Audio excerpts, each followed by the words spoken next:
اللهم يا مسبب الأسباب يا رافع السماء بغير عمد، أسألك بقدرتك التي قهرت بها كل شيء وبرحمتك التي وسعت كل شيء أن ترفع عني ما نزل بي وتدفع عني كل بلاء تعلمه وأجهله. اللهم طهر جسدي من كل أذى ونفسي من كل هم وقلبي من كل خشية تبعدني عنك،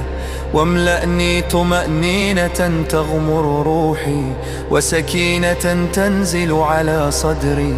حتى أعود بإذنك إلى أفضل حل.